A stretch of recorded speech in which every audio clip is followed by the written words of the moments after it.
यहाँ स्क्वायर नहीं है, यहाँ भी स्क्वायर नहीं आएगा भाई। इसी डेरिवेशन में अपने लिखा है ना पीछे देखो, हम जानते हैं एकल सिर्फ से उत्सर्जित तरंगिका को परिणामी आयाम, वहां पर अपने स्क्वायर लगा रखा है, वहां से बैठा हो इसी डेरिवेशन में ऊपर बना दिया। और एकल सीट में जाकर देखोगे तो वहां पर स्क्वायर नहीं आ रहा होगा, लिखो पूरा।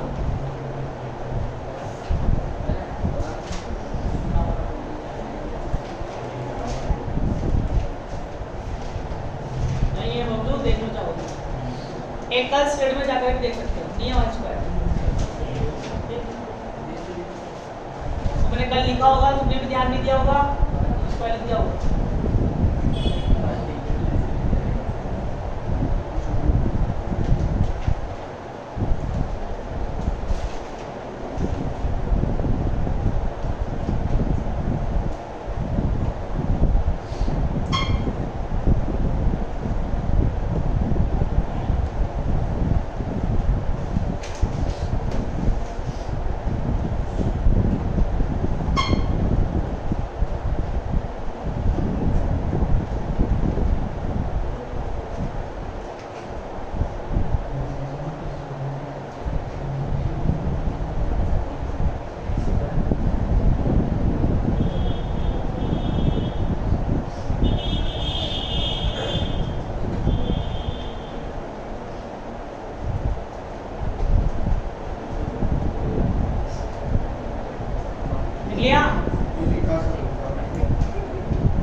तब परिणामी तीव्रता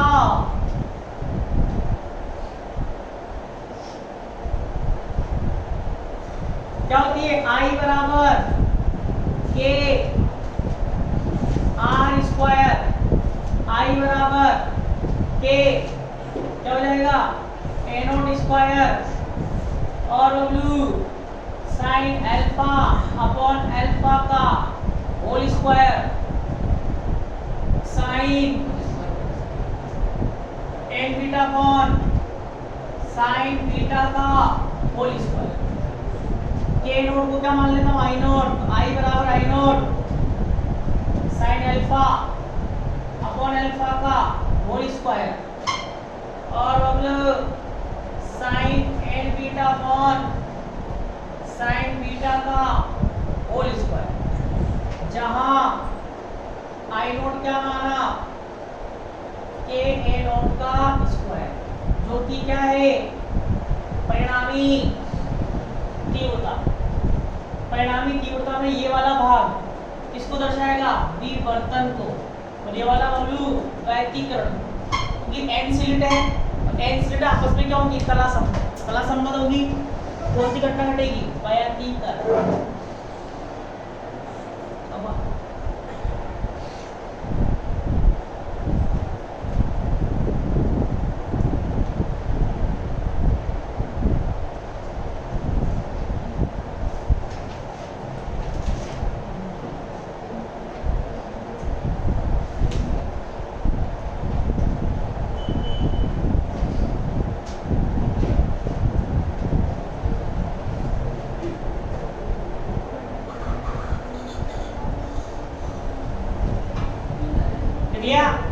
लिखो,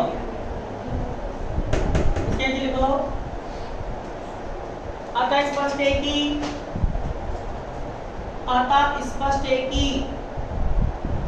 पर्दे पर विवर्तन के साथ साथ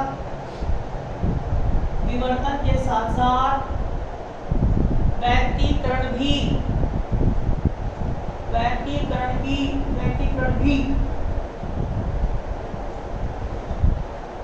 प्रेक्षित होता होता है।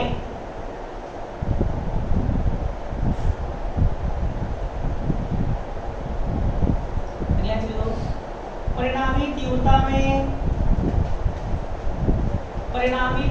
में निम्न दो घटक होते हैं।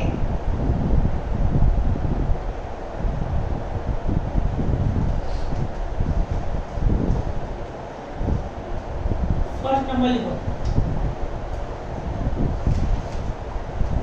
पहले किसकी व्याख्या करेंगे? किसकी? विवर्तन वाले की, फिर किसकी? व्यक्तीकरण वाले। फर्स्ट नंबर लिखो। एकल रेखा छिद्र से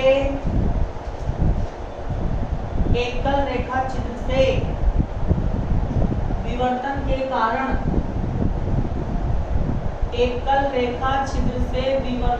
कारण तीव्रता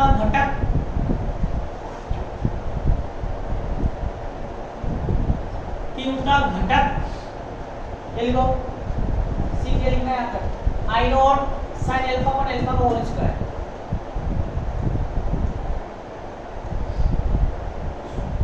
आई naught sin alpha upon alpha का होल स्क्वायर की व्याख्या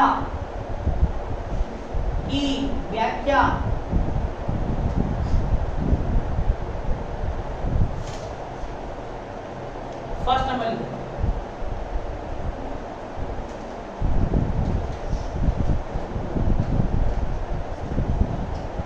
केंद्रीय उच्चिष्ट के लिए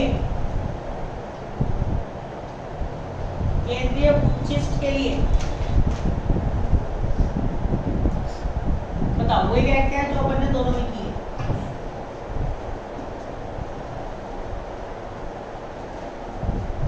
बताओ केंद्रीय उच्चिष्ट के लिए क्या लिखेंगे?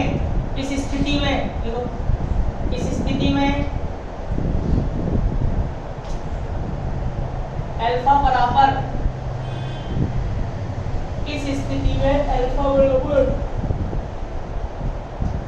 शून्य होता है। अल्फा बराबर शून्य होता है बबलू। तब बताओ sin अल्फा अपॉन अल्फा की limiting value alpha extends to 0 कितनी हो जाती है? 1। तब बबलू आई बराबर क्या आता है? आई नॉट, जो कि क्या है? मैक्सिमम तीव्रता। तो लिखो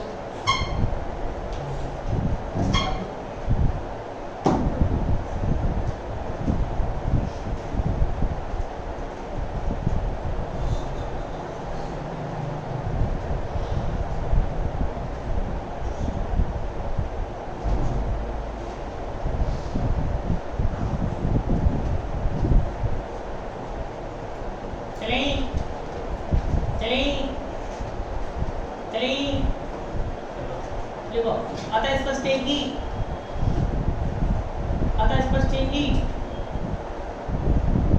तीव्रता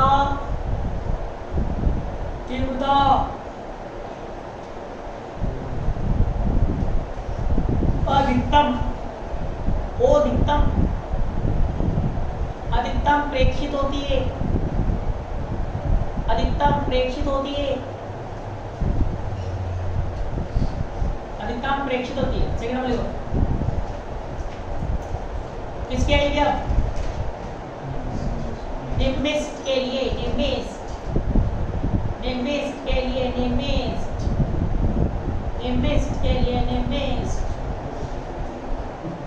बताओ वो लिख रहे पीछे टीम के लिखना क्या करना है? मतलब निम्बिस्ट के लिए अपन क्या करता है? निम्बिस्ट के लिए क्या होता है? अरे बबलू निम्बिस्ट के लिए क्या करते हैं? निम्बिस्ट के लिए निम्बिस्टो पर मतलब तीव्रता कितनी होती है बबलू? 0 दिए। अब तक 0 कब होगा? जब साइन अल्फा क्या हो 0 पर sine alpha not equal to क्या हो 0। अगर अल्फा ही 0 हो जाएगा तो क्या आई नॉट 0 आएगा क्या? नहीं, साइन अल्फा 0 होना चाहिए। अब अल्फा के किन किन मानों के लिए 0 होता है?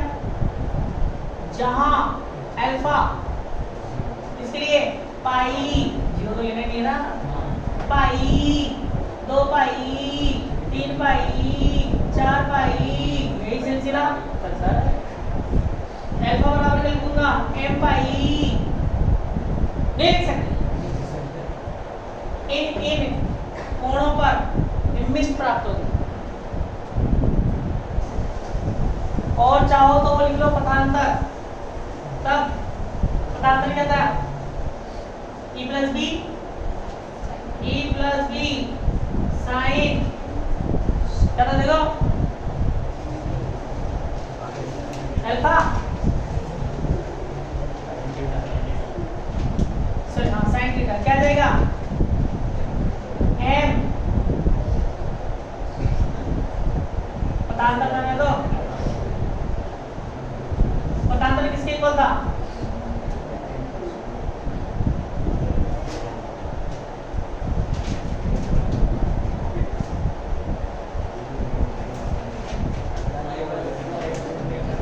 अरे वही तो लिखना है, याद दिखाओ इधर।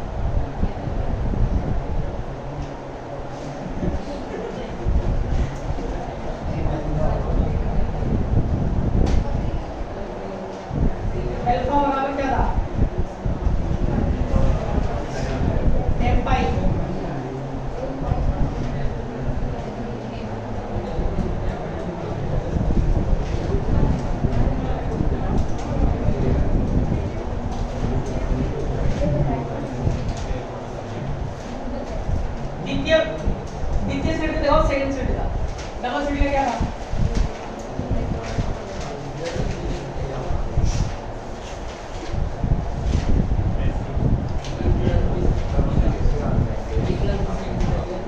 n plus 1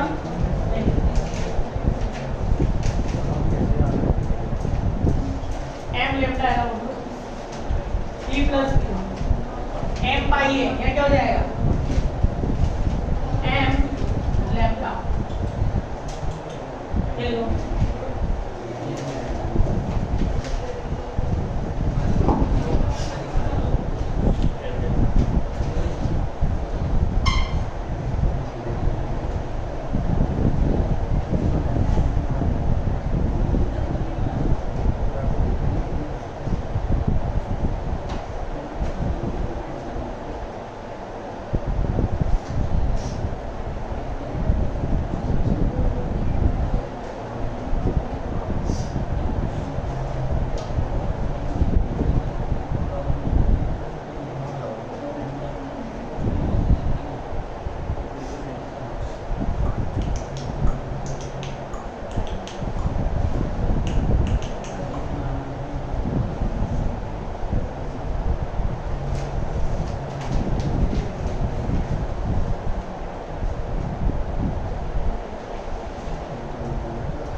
क्या आएगा? थर्ड नंबर क्या आएगा? अन्य उच्चिष्टों के द्वितीय और द्वितीय अन्य दो अन्य उच्चिष्टों के लिए हाँ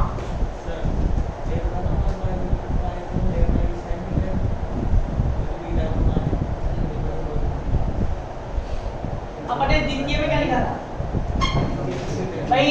ये अपना कलांतर आ गया, ठीक है। अब कलांतर बराबर क्या होता है? कलांतर होता है 2 पाई बाय लैम्डा इनटू पथांतर। पथांतर क्या है? e plus B sine theta. ये क्या आएगा आपका m pi 2 pi by lambda into e plus B sine theta. Pi से पाई कट गया, E plus B sin theta m lambda by 2 आएगा। m लैम्डा बाय 2 करो, लैम्डा बाय 2 कर दो। ये जो हमने डायरेक्ट लिखा है उसको लैम्डा बाय 2 कर दो।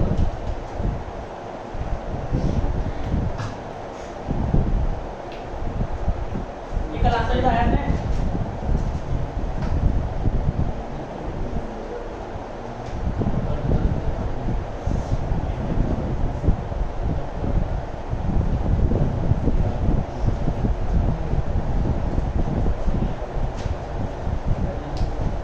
लिखो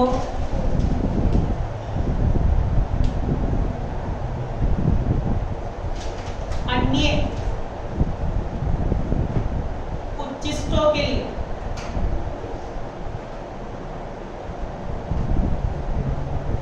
अन्य उच्चिष्टों के लिए वो एक फॉर्मूला लिख दो जो अपन ने द्विस्लिट में लिखा था। वो एक फॉर्मूला लिख दो आई का n के रूप में ना, n के रूप में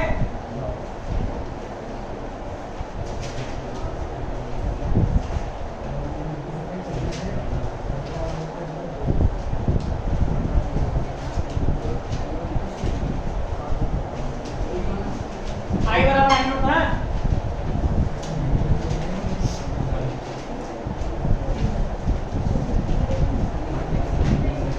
अरे यार जो व्याख्या अपन ने द्विस्लिट में की थी ना सिर्फ ऐसी व्याख्या है और कुछ भी नहीं है। लिखा उधर द्विस्लिट में अपन ने अन्य उच्चिष्टों के लिए क्या लिखा था याद हो रहा है? केंद्र उच्चिष्ट द्वितीयक उच्चिष्ट अन्य उच्चिष्ट वही तो है। तो अपन ने क्या लिखा था यहाँ हो जाएगा e plus b या सीधा सीधा क्या लिखेंगे i बराबर i not sin square 2n plus 1 तो क्या आएगा पाई बाई 2 अपॉन क्या था 2n plus 1 square pi square by 4। इतनी सी बात। तो n के मान रखते जाएंगे ये उतार दी जाएगी अन्य उच्चिष्टों के।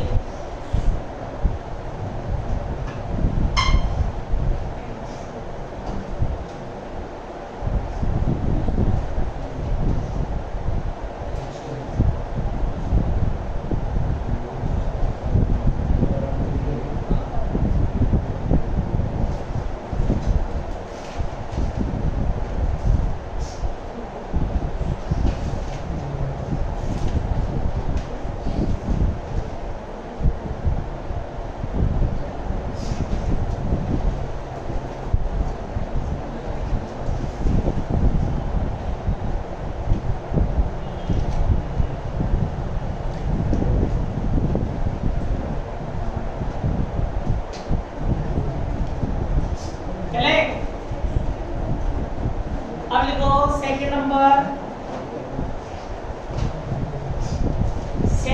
लिखो सेकंड नंबर लिखो वैयक्तिकरण घटक कौन सा था sin square n beta upon sin n beta sin square beta ना ऐसे लिख लो sin n beta square sin square beta square ना होल स्क्वायर तीन होता है परिणाम में तीन होता है क्या है स्क्वायर अलग अलग कर लिया की व्याख्या अब फर्स्ट नंबर लिखो फर्स्ट नंबर मुख्य उच्चिष्ट के लिए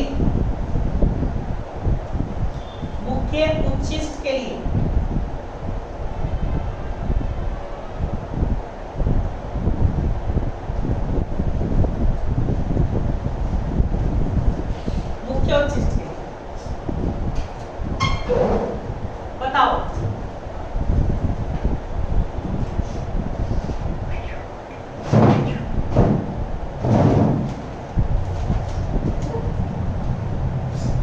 तीन का सूत्र क्या है बताओ i बराबर i not sin alpha upon alpha का होल स्क्वायर और क्या आया था sine N beta upon sine beta का होल स्क्वायर। यही है। अब अपन को यहां से देखना है उच्चिष्ट के लिए, सुनना ध्यान से, उच्चिष्ट के लिए क्या मान होना चाहिए इस डब्बे का? डब्बे का मान क्या होना चाहिए? देखो अगर बताओ साइन बीटा को अगर आप जीरो लेते हो, कहने का मतलब ये है जीरो नहीं ले सकते। क्यों ले सकते हैं? अगर बताओ साइन बीटा बराबर जीरो हुआ, ठीक है, और बीटा बराबर जीरो मतलब साइन बीटा बराबर जीरो, तो बीटा बराबर भी क्या हुआ? जीरो पाई 2 पाई ये होगा। तो बीटा जीरो है तो साइन एन बीटा भी क्या होगा? जीरो। अगर जीरो वाली कंडीशन लेंगे तो ये कौन सा रूप आएगा? कौन सा रूप आएगा? अनिधार्य रूप। ठीक है, इसको हल करने के लिए अपन को क्या करना पड़ेगा? क्या लेनी पड़ेगी? लिमिट। तो लिखो पहले, इसमें लिखो यदि साइन बीटा बराबर जीरो हो तो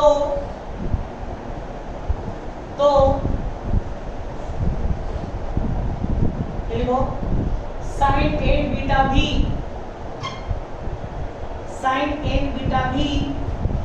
जीरो होगा। साइन एन बीटा भी जीरो होगा तब ऐसे लिखो sine N beta upon beta, sine beta बराबर जीरो अपॉन जीरो।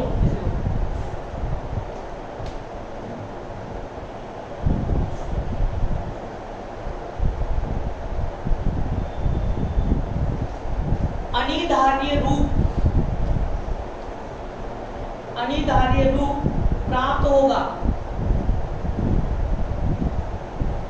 अनिधार्य रूप प्राप्त होगा, अतः इसका मान निम्न प्रकार से याद कर सकते हैं। इसका मान निम्न प्रकार से याद कर सकते हैं। मतलब बीटा बराबर जीरो, अपन ने फर्स्ट कंडीशन यही क्यों ली? साइन बीटा बराबर जीरो क्यों लिया अपन ने? क्योंकि उच्चिष्ट के लिए थीटा बराबर कितना होता है? जीरो। और थीटा का सीधा संबंध किससे है? बीटा से। जब थीटा जीरो होगा, भाई अपन ने जितने भी उच्चिष्ट लिए हैं उन सब में स्टार्टिंग में थीटा बराबर क्या लेना है? अपन जीरो तो लेना है। थीटा बराबर जीरो से लेकर पाई तक क्या मिलता है आपको? उच्चिष्ट तो मिलता है। व्यतिकरण में भी यही होगा। तो इसलिए यहाँ पर अपन थीटा जीरो है, सीधा सीधा साइन बीटा भी क्या हो जाएगा? तो अगर ऐसा करेंगे तो अनिधार्य रूप प्राप्त होगा, जो कि संभव नहीं है। तो अपन को करना तो इसी स्थिति में है, पर तरीका दूसरा लेना पड़ेगा। तो अपन क्या करेंगे? अपन ये करेंगे वो sine N beta upon sine beta, limit beta extends to, मतलब बीटा के मान क्या आएंगे? एन पाई लगाएंगे। अब बताओ इसको मैं क्या लिख सकता हूँ? अब मैं क्या कर रहा हूँ? Limit beta extends to N pi, ऊपर नीचे बीटा के सापेक्ष अवकलन करूं।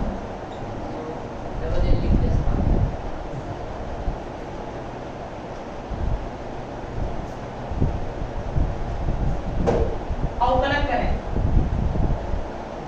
गणित क्या बोलती है? अगर 2 से गुणा कर रहे हो 2 का भाग भी लगाओ। ऊपर अवकलन कर रहे हो नीचे भी करो। तो क्या बनेगा? क्या बनेगा ब्लू? Limit beta extends to N pi, ये क्या बन जाएगा?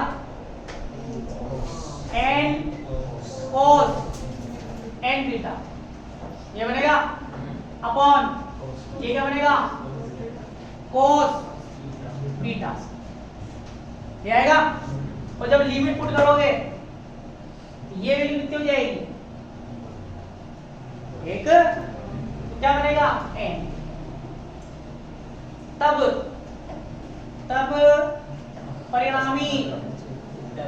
परिणामी तीव्रता क्या आएगी, I बराबर क्या था, I not sin alpha upon alpha का होल स्क्वायर, और यहाँ क्या था, इस पूरे का होल स्क्वायर, तो क्या हो जाएगा n स्क्वायर। I बराबर क्या आएगा, I not n square sin alpha upon alpha का होल स्क्वायर। चलिए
चले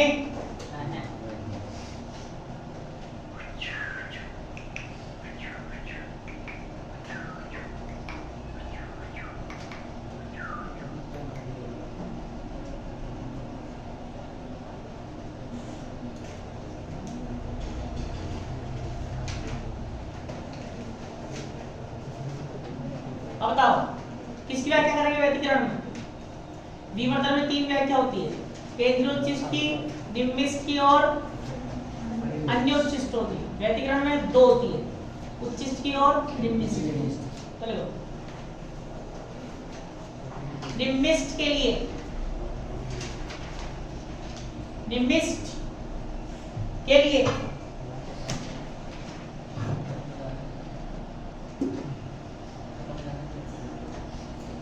तो लिखो निम्निष्ठों पर तीव्रता, निम्निष्ठों पर तीव्रता शून्य होती है।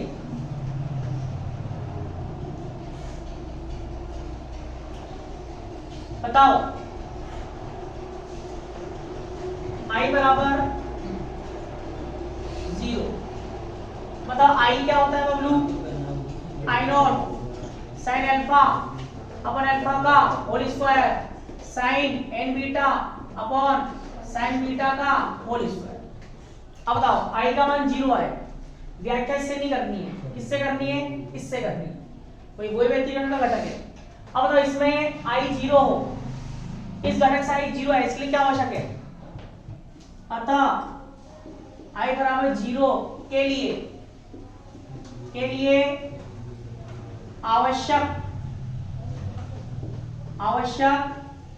है कि क्या आवश्यक है, साइन n बीटा क्या हो 0 पर sine beta not equal to क्या हो 0। n बीटा के किन किन मानों के लिए भी 0 आएगा, प्लस माइनस p पाई आएगा ना, 0 छोड़ दो, 1 पाई 2 पाई 3 पाई सबके लिए कितना आ जाएगा 0। और अब बीटा का मान रखो, चूंकि बीटा बराबर क्या लिखा था अपन ने, देखो पीछे जाएंगे,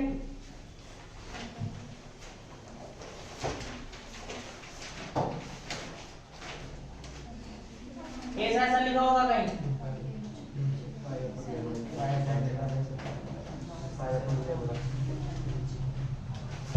देखा pi upon lambda e plus B sine theta, beta का मान रख रहा हूं, तब एन बीटा का मान क्या है pi E plus B sine theta upon lambda बराबर plus minus P pi, pi से पाई की धज्जियां उड़ी, E plus B sine theta क्या आएगा plus minus P lambda upon N. लिख लो, ये हुआ समाप्त। बताओ कौन सा पोर्शन सरल लगा, फ्रेनेल के फ्रोनहोफर?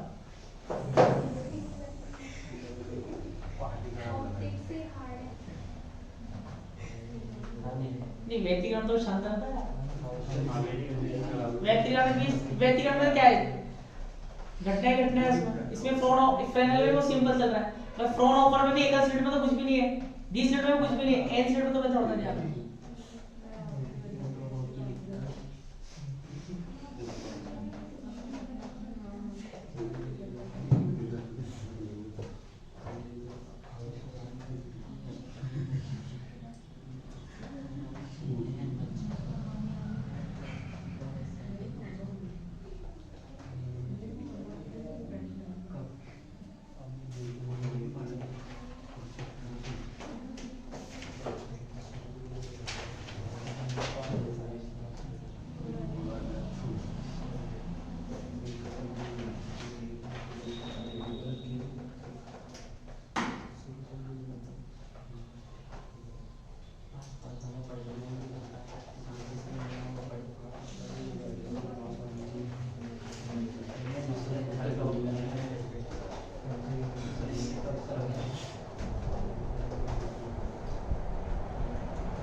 वैसे तो ये यहाँ पर पूरा क्या हो गया समाप्त, ठीक है। इसमें आपके सारे क्वेश्चन अटेम्प्ट हो जाएंगे, सेक्शन बी का भी हो जाएगा और सेक्शन सी में आता है वो भी इसमें अटेम्प्ट हो जाएगा।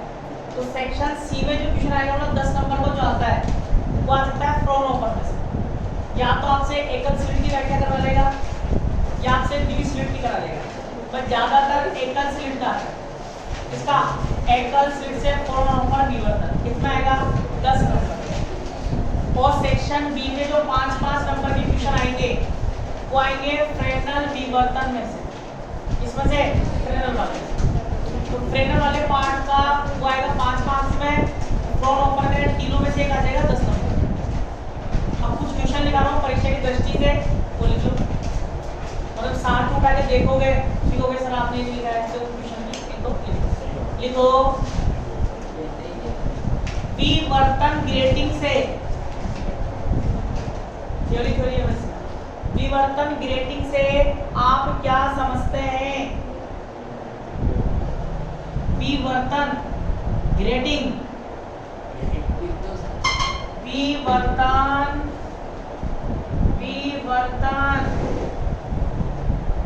ग्रेटिंग से आप क्या समझते हैं? कभी कभार पूछा गया क्वेश्चन है, विवर्तन ग्रेटिंग से आप क्या समझते हैं? आंसर में लिखो ऐसी व्यवस्था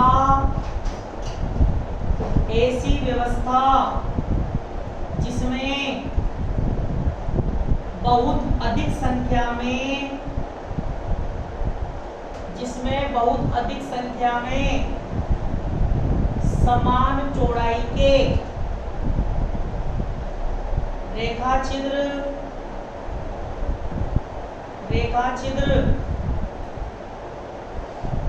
परस्पर समांतर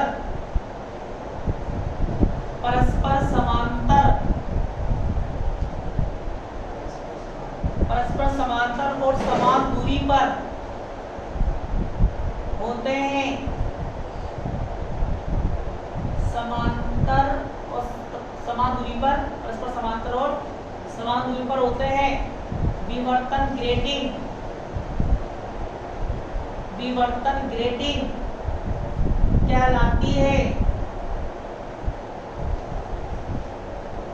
अगला चीज दो, विवर्तन ग्रेटिंग का निर्माण, विवर्तन ग्रेटिंग का निर्माण सर्वप्रथम रोलैंड नामक वैज्ञानिक ने, सर्वप्रथम रोलैंड नामक वैज्ञानिक ने किया।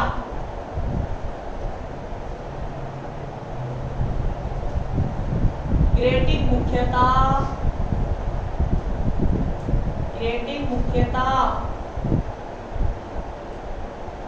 दो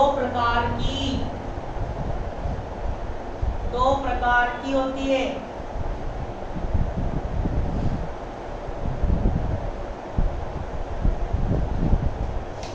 फर्स्ट नंबर लिखो, समतल पारगमन ग्रेटिंग, समतल पारगमन ग्रेटिंग। आंसर लिखो, इस ग्रेटिंग की रचना करने के लिए, इस ग्रेटिंग की रचना करने के लिए एक प्रकाशीय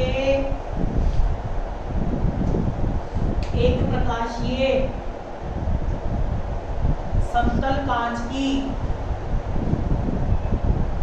एक प्रकाशीय समतल कांच की प्लेट पर हीरे की नोक से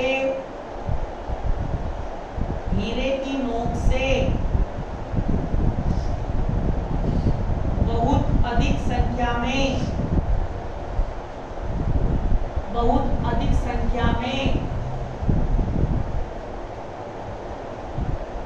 एक दूसरे के समांतर,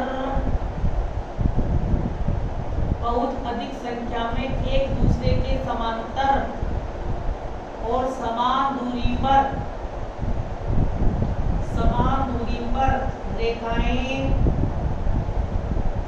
रेखाएं खींची जाती हैं।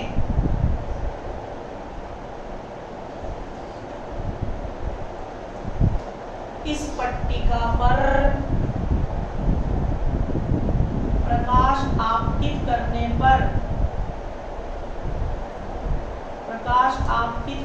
पर खुदे हुए निशान पर,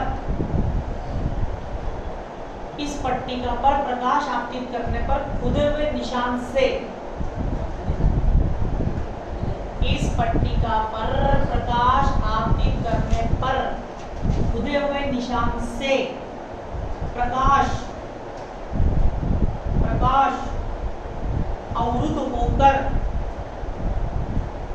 होकर रुक जाता है और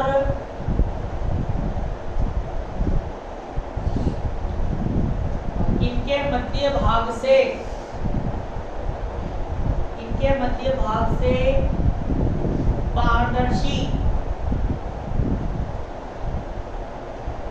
पारदर्शी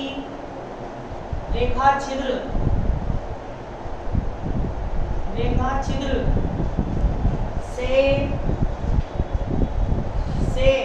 पारगमित हो जाता है।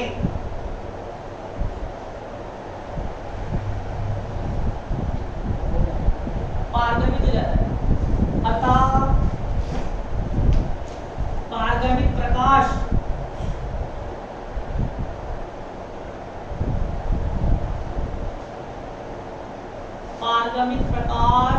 विवर्तन प्रेक्षित करता है।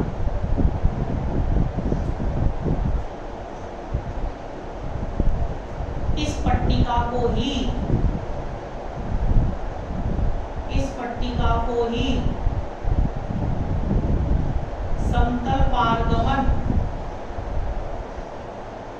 समतल पारगमन ग्रेटिंग कहते हैं। समतल पारगमन ग्रेटिंग कहते हैं।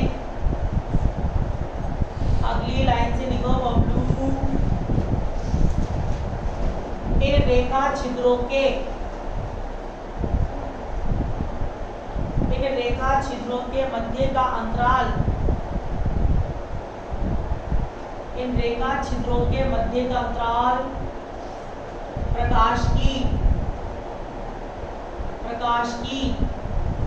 तरंगदैर्घ्य की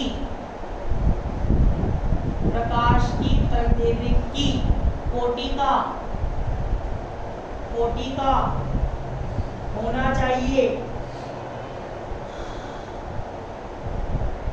कोटि का होना चाहिए। इसके निर्माण में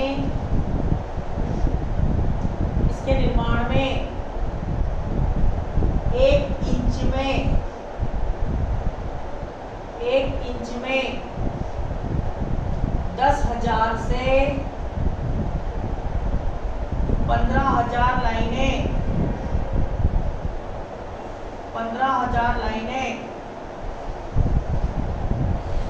खींची जा सकती हैं।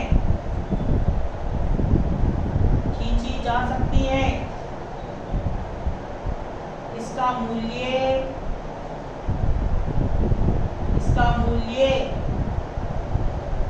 बहुत अधिक होता है।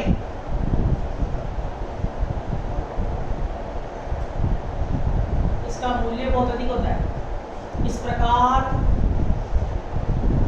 प्रकार प्राप्त मूल ग्रेटिंग को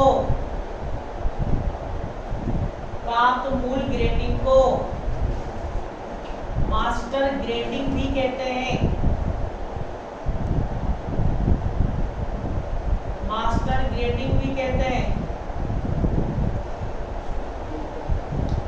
सेकंड नंबर लिखो, परावर्तन ग्रेटिंग।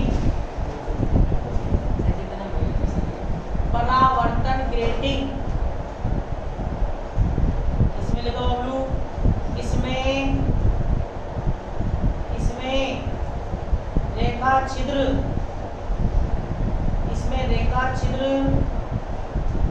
समतल प्लेट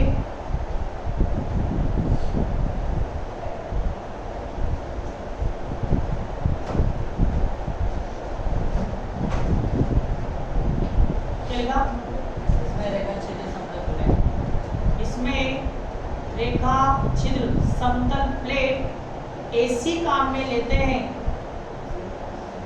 इसमें रेखा छिद्र समतल प्लेट एसी काम में लेते हैं, जो और एसी समतल प्लेट काम में लेते हैं जो रज्जित होती है। इसमें रेखा छिद्र समतल प्लेट एसी काम पे लेते हैं, जो रज्जित चांदी कोटि रज्जित होती है। जब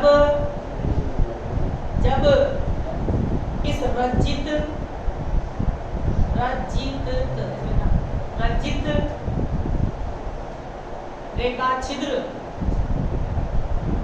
रेखा छिद्र समतल प्लेट पर प्रकाश आपतित होता है, तो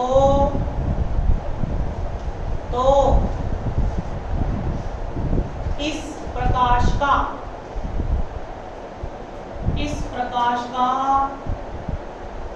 कुछ भाग परावर्तित हो जाता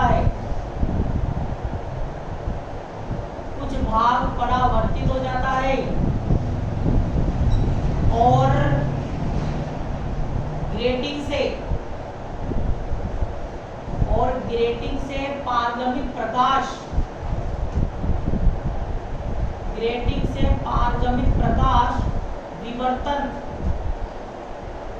विवर्तन प्रेक्षित करता है। इस प्रकार की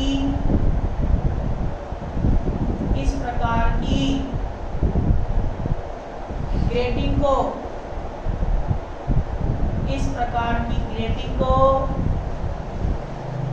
समतल परावर्तन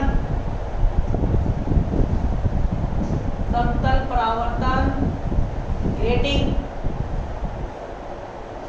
कहते हैं।